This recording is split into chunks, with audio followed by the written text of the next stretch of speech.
ce moment, on est à la marmite anti-gaspi. On récupère les denrées et on les redistribue aux gens pour éviter le gaspillage.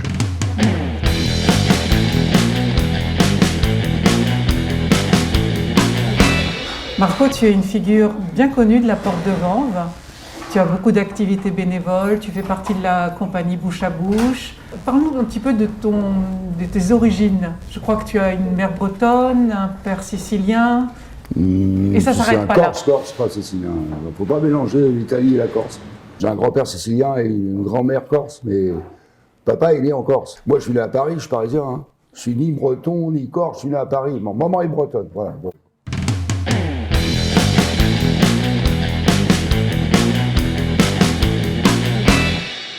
Tu dirais que tu as plutôt un caractère corse ou breton, ou c'est la même chose? Quand je suis gentil, je suis breton. Quand je suis méchant, je suis corse.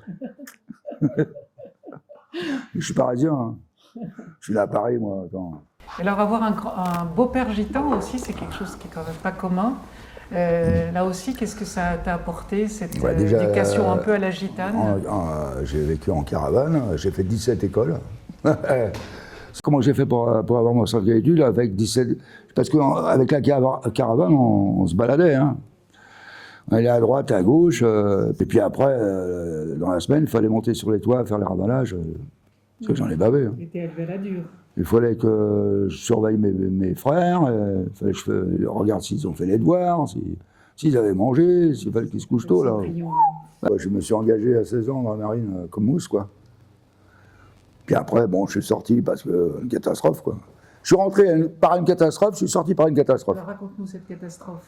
Alors la première catastrophe, j'avais un beau-père qui était méchant avec ma mère. Le gitan, donc. Hein. Ouais, et donc je l'ai empêché de faire des bêtises avec maman. J'étais un peu rude, et ma mère m'a dit, bon bah prends ton bagage, je ne peux pas taper sur mon mari. Donc mon grand-père en Bretagne m'a dit, bah écoute, laisse-les tomber, ces ploucs là, engage-toi. Moi c'est ce que j'ai fait. J'ai fait le tour de la Terre. Je suis resté 4 mois et demi sans voir la Terre, ça c'est fort ça. Oui, effectivement. Ah là, ouais. Je suis pas sorti tout de suite, parce que je suis passé au travail militaire, comme quoi j'avais frappé mon capitaine. Ouais. Donc j'étais en forteresse, donc j'ai fait que 7 ans. Quoi. Il voulait que je tire sur les civils, j'ai dit non, je refuse. Donc il a dit c'est un ordre, je lui ai dit bah, je m'en fous de ton ordre. Et je me suis un petit peu empoigné avec lui, quoi. Donc je suis passé devant le tribunal militaire et voilà. Je fais de la forteresse. Ta vie n'est pas un long fleuve tranquille, on va dire. Non, non, non. Et après, quand je suis sorti de la marine, et ben, je me suis marié, bon voilà. Ouais. Je suis veuf, voilà, bon. 3 femmes. Ah, j'ai eu 3 femmes, oui. 3 décès. Et c'est une sacrée histoire. Hein. Oui, mais bon, je me suis remis bien grâce à un prêtre. Je vais nommer Guy Gilbert. Il a 87 ans maintenant. Il a fait beaucoup de choses. Il allait chercher les jeunes délinquants à la sortie de prison. Il a monté la bagagerie, la bergerie à Faucon pour réinsérer les jeunes. J'y tire mon chapeau parce que franchement... Seul l'amour chrétien apprivoise, enfin l'amour, seule la tendresse humaine apprivoise les gens. Voilà. Seule la tendresse humaine. Et en quoi il t'est venu en aide, alors, Guy Gilbert? C'est quand j'ai fait ma tentative de suicide, vu mon 3e décès, 3e veuvage. Ouais. Donc là, ça n'allait pas tout dans ma tête. J'étais à l'hôtel Dieu parce que je m'étais jeté sur le rail de métro. J'avais 7 côtes de cassées, la hanche, le machin, tout ça, la tête comme ça.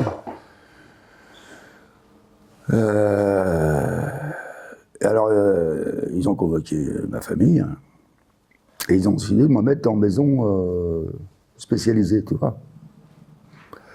J'ai failli rester là-dedans toute ma vie, quoi, avec les cachetons et tout. Alors, le prêtre, Guy Gilbert, qui me connaissait déjà, et il a dit à mon père, on va sortir de là-dedans, il va devenir fou. Je connais, c'est pas sa place. Et il a réussi à me faire sortir de là-dedans, et puis voilà, je suis devenu éducateur spécialisé, quoi. J'ai travaillé avec lui, quoi. Je travaillé dans les associations. Mais après, j'ai volé de mes propres ailes dans différentes associations. Là. Au Cap qui fait Libération, avec Patrick Chiros, voilà.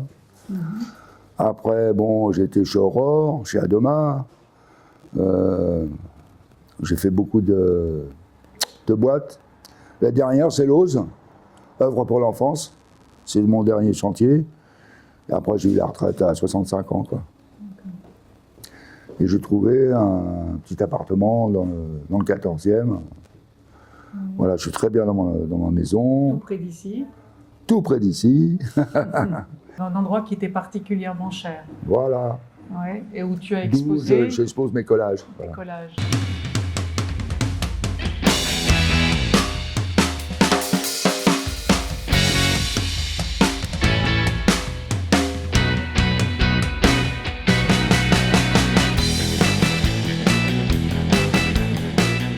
J'explique mes bonheurs et mes malheurs au cours de ma vie et je les projette avec des images. Eh bien, on te remercie. Parce qu'il me manque les mots, alors je m'exprime comme ça. Comme tout artiste d'ailleurs.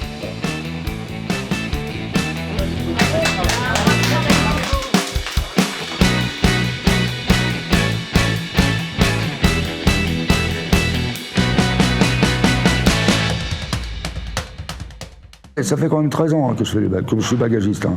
J'ai commencé aux Halles, et dans les Halles, bon, on a commencé la bagagerie avec des SDF. Ils ont participé. Et ça a pris de l'ampleur. C'était mieux qu'une consigne, parce que c'était tous les jours, 365 jours sur 365 qui sont là le matin et le soir. 2 heures le matin, 2 heures le soir. Ils déposent leur bagage, et ensuite, dans la journée, ils avaient main libre pour aller voir le patron. Et ça, c'est important. Parce que vous les voyez venir chez le patron avec les sacs, tout ça, là, en escargot. Là. Pas trop. Non. Le patron, il dit bon, d'accord, mais voilà, on vous écrira.